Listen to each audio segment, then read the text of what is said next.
I'm Evelin Dacker, and I'm a family physician in Salem, Oregon. In 2016, I created a framework to have a safer sex conversation before we become intimate with any new partners. The safer sex conversation came into being because I realized that we needed to know and understand our needs, desires, and boundaries, and actually talk to people about them as well as our sexual health. I named this talk STARS, and it's an acronym that helps remind us of all these elements. And the elements include sexual health, STI status, our turn-ons, our avoids, our relationship intentions, and our safer sex etiquette.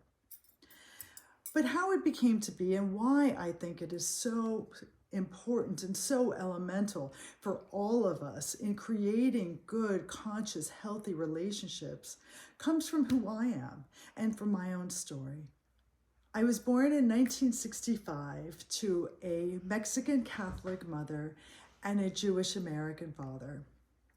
My background was very rich and full of history of both my Jewish culture as well as my Mexican culture. But my family in Mexico were always part of who I was. My Mexican family is from Mexico City, and they're from the poor barrios of Mexico City. But Mexican culture is so based in family and loyalty and love. My mother was the oldest of 4 children. She was grown up in the barrios and really wanted something different for her children. Her dreams and desires since she was little was to have children who had more options, who could go to school, who could be creative, and most of all, who could change the world. The women in my family were all women who were housekeepers, mothers, and servants. They were so bound by their culture, by the possibilities, and by their service to men. This was stuff my mother told me from one time I was a little girl, that I could be much bigger than this, that I could do more than this. Everything and all their dreams were brought up into me. The values of helping, the values of service in the world, and the values of being present for people in need. My upbringing was pretty traditional. I was raised in the Catholic Church. I had communion. I taught Catholicism in Sunday school. I was told it was so important to be a virgin when I got married, that I would not be allowed to wear white if I was not a virgin. So I kept my sexuality hidden into myself. I kept those urges and those needs as something that didn't belong to me, and yet they did. I kept the way that I felt different and that I felt like I didn't fit in with that culture, hidden into myself. When I was in college, I started coming out. I started coming out as what we would call queer these days. Back then, I grew up in the 80s. And one of the most important things that I experienced in the 80s was AIDS and was HIV. Growing up outside of New York City, I had a lot of friends who were affected by this. I was interested in medicine and healthcare, so I became very politically involved. And what was the biggest slogan back then? It was silence equals death. Silence. The silence that we are told to not be who we are, the silence that we're told to hide who we are based on our culture. For me, it was I couldn't be a good Mexican daughter if I was somebody who was sexual, if I was somebody who did not want marriage, if I was somebody who colored my hair or pierced my face. So I went to medical school, and this made my mother and my family so proud. Not only was I the first one who graduated from college, but I actually had a degree that you could actually brag about. Underneath, I knew I was a bit different, and I knew that could I really be the Evelin who needed to be and hold the values of my culture? To the delight of my mother, I got married. At my wedding, she just couldn't believe how the fact that her daughter, who rebelled and claimed she was bisexual and didn't necessarily want committed relationships would get married. And I fit in again. I was a wife, and I was a doctor, and I became a mother, and I was living that picture perfect life. But again, inside, there wasn't me. In 2010, I read this article in the New York Times that talked about roller derby. I decided that since it was in the New York Times, it's perfectly legitimate for a doctor who is married to become a roller derby player. I remember showing up for the first time to this roller derby team workout, and a room, 50 women were there, 50 women who needed to express themselves in something other than who they were in their day-to-day life. There was something about that that just broke me open and made me realize that I could be whoever I wanted to be. I was Dr. Smacker. Honestly, I wasn't the greatest roller derby player in the world. I so much preferred to help people when they got injured than actually do the game of hurting people and knocking them out of the way. But the community woke me up. And during that time, I started also learning and taking courses in functional medicine. I've always been interested in integrative health. I've done work with Andrew Weil. I was certified in holistic and integrative medicine all during my career. But when I started learning more about functional medicine, which is about the root and basis of disease, I realized that they were missing something critical. They were missing sexuality. They were missing pleasure. I was talking to a lot of my roller derby. They would come up to me and ask me questions about sexuality. So I started a blog on Facebook answering people's questions on sexuality, like the female orgasm and how to do a good pelvic exam. And therefore that started my own study of sexuality, my own understanding, and my own desire to find my own pleasure. Being married for 22 years, being a wife, I had lost myself. I lost my sexuality as a young woman being brought up in this Catholic setting. I lost my sexuality in my marriage. I was facing menopause ahead of me. So I started taking classes, and I took all sorts of classes. I took classes from cunnilingus and how to give good blowjobs to actually understanding relationships and communication in relationships. I went deep into different practices and observed.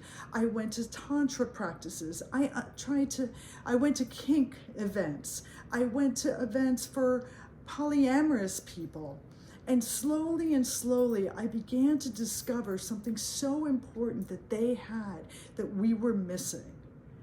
Talking about what we wanted, talking about our desires, talking about our boundaries. My son was getting ready to go to college. It was during this time that the Stanford swimmer Brock Turner assaulted a woman, Chanel Miller. Her victim statement after he was found guilty.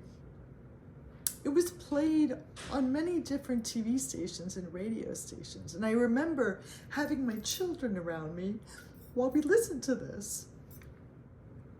And it struck me how shitty a job we have done for our children that this is still happening. This happened to me in college.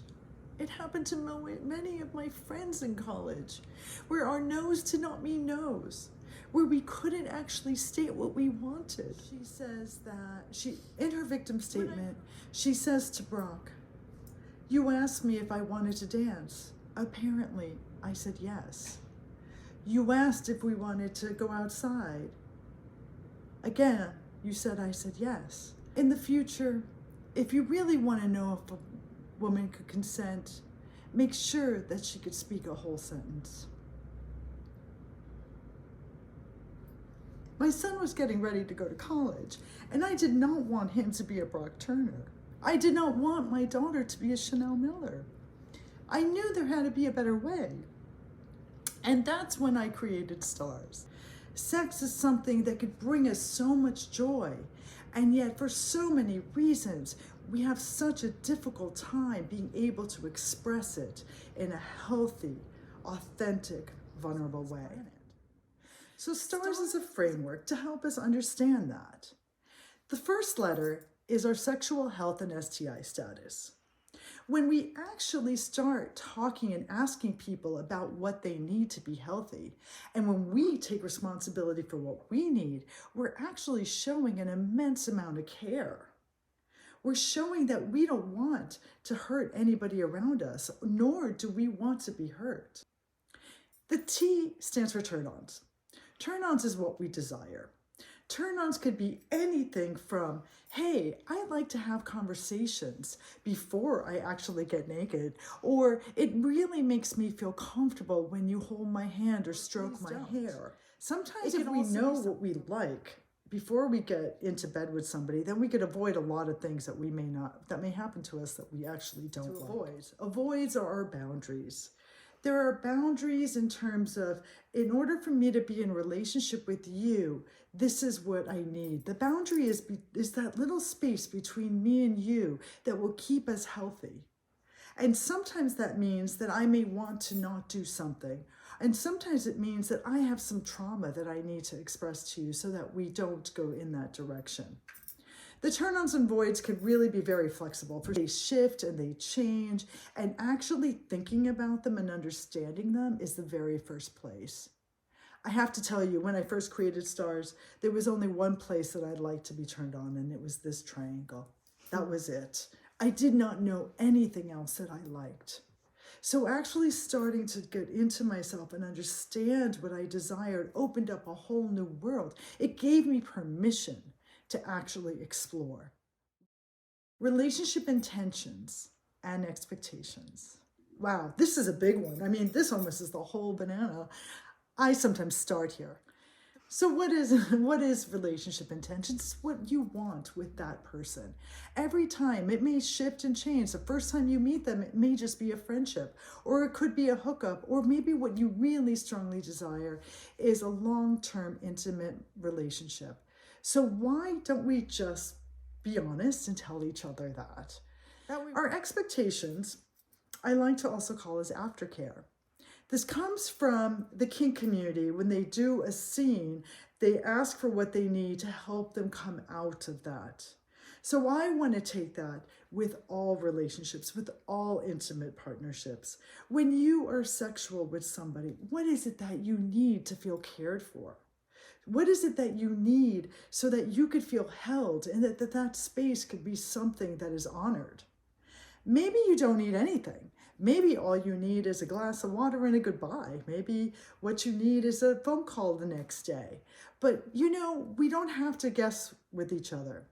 I actually also find that this expectations helps really avoid ghosting. And I say, you know what, if this doesn't work out, I expect that we can actually tell each other, hey, great meeting you, but my interests lie elsewhere. It's so much healthier than just disappearing and saying to people like, I expect some kind of closure. Safer sex etiquette. Safer sex etiquette is how you keep yourself and each other safe. It's about creating the container. We often think that safer sex has to do with condoms and contraception. It's actually so much bigger than that. It's what would we do if something goes wrong? So what about other things that kind of alter us? Alcohol, cannabis, other psychedelics and drugs.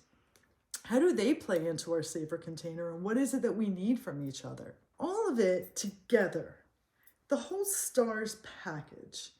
The important thing is recognizing that these 5 elements can actually shift and change everything. I realize that there's parts of it that make it really hard to do, okay? It's hard when you're brought up, a Catholic Mexican-American woman, to actually say, I am a sexual being. It's hard to be someone who doesn't fit into the model of a monogamous, heterosexual, married woman. There's been so many times in my life that I didn't fit in. So many times that there were ways of having to risk things, having to step outside of the box. And there's a price that one pays for it. I'm not going to lie to that. It is hard. It is hard to say, I'm going to talk about sex and sexuality. I'm going to talk about what I need, because we're not taught to do that. And it is going outside of the sexual norm. But when we come back to it, what is it that we really want in our lives? What is it we really desire? We desire love. We desire connection. We desire community. We desire pleasure and happiness and health. And to do that, sometimes it means taking some risks and thinking outside of the cultural box that we're given. It's hard to do. It's not impossible. When we start reaching for the stars and doing these conversations, we make a big shift in ourselves. There's so much personal benefits. I have learned so much about myself, and it's constantly changing. It's constantly shifting. It has helped me in my relationships to others. Honestly, all my relationships with other people are so much clearer, so much richer, so much more consensual and conscious because of this conversation. And most of all, it's changing the world. We have to do something. So the Me Too movement actually makes sense. So our children could go to college and parties and play without having to risk sexual assault. So that women could actually ask for what they want and be met. So that we all of us, could be in healthy relationships with one another. When we do the Stars Talk, when we teach the Stars Talk, we're not just doing it for ourselves. We're doing it for each other. The Stars Talk is for you. It's for all of you. It's for you to discover your own joys, your own desires, your own pleasures. It's for you to heal yourself. It's for you to share with others and co-create something that you want to have. The Stars Talk is for cultural transformation, because if we all